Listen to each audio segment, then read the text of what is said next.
The room stilled the moment he said it. "Right this way, Miss Walker." The server's voice wasn't casual, it was reverent, like he'd been briefed beforehand, like he knew exactly who I was. Forks froze mid-air. Champagne flutes quivered between manicured fingers. My father's face, so smug just seconds earlier, twitched, ever so slightly. They knew that name, just not me behind it, and that's when I smiled. I used to be Maddie, the family embarrassment, the artsy one, the creative black sheep among a flock of Ivy Leaguers and corporate sharks. I didn't choose their path, I chose mine: design, branding, storytelling. They called it dabbling. They mocked my tiny apartment, my thrifted clothes, my freelance gigs. "You still doing your little logos and blogs?" my sister once asked, slicing into her filet mignon like she was carving me out of her world. I played along. Let them believe it was a hobby. Let them laugh. I never corrected them, because I was building something. While they played dress-up with inherited privilege, I built a ghost empire, anonymous, powerful, and quietly lucrative. I launched a digital agency, hired under aliases, let others take credit publicly. My name? Never attached. Just initials, just a shadow in luxury campaigns, brand overhauls, corporate reinventions. But every empire needs a face eventually, so I chose one: Miss Walker, a name they'd never trace back to Maddie. Until tonight. I didn't plan to attend my father's 65th birthday dinner. It was hosted at Eclat, one of those hush-hush restaurants where reservations were more valuable than gold. They'd bragged for weeks about getting a private dining room there. My invite came last minute, a pity gesture, I assumed. They expected me to decline, stay hidden, stay small. But I showed up, in black satin, custom-tailored, not a label they'd recognize, one of mine. Hair slicked back, minimal jewelry, confidence weaponized. They didn't recognize me at first. My brother whispered something about her actually showing up. My mother offered a brittle smile and commented on how refined I looked, like I was a rescued stray. I let them have their moment, right up until the server approached. "Miss Walker," he said, "we're honored. Your usual champagne?" Silence. Thick and immediate. My father blinked. "Wait, you know her?" The server chuckled nervously, glancing at me. "Of course, Miss Walker's agency rebranded our entire group. New identity, new clientele, complete transformation.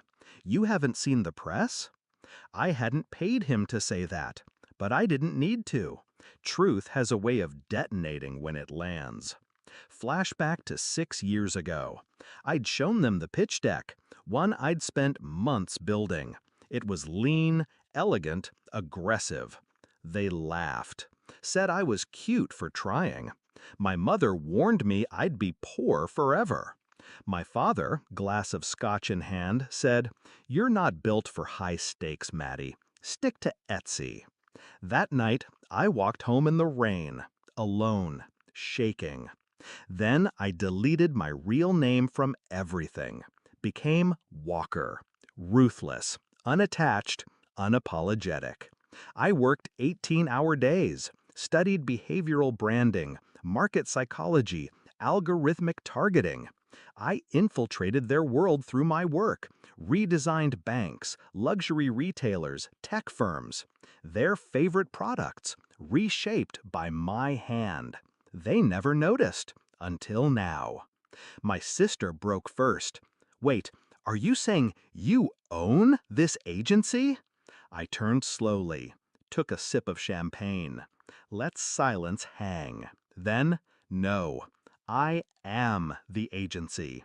Her jaw dropped. My mother went pale. My brother tried to laugh, but it curdled halfway through. My father stared.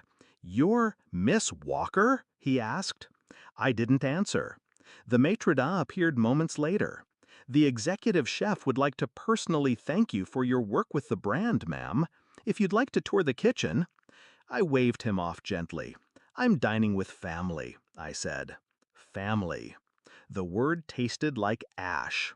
That night wasn't revenge, it was revelation. But my revenge? That came earlier, when I found out my father's company was struggling, hemorrhaging clients, plagued by a reputation problem. They'd hired firm after firm. Nothing worked. So I stepped in, anonymously.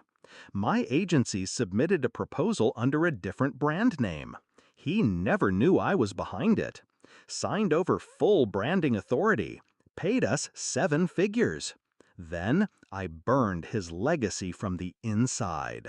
New messaging, new visuals, everything polished to perfection, except one critical element I manipulated: trust.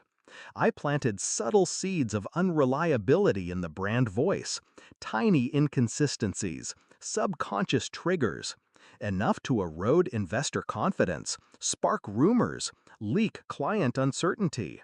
Stock dropped 11%. 3 board members resigned. They thought it was market volatility. It was me. As dessert arrived, I could feel the shift. They no longer looked at me with pity.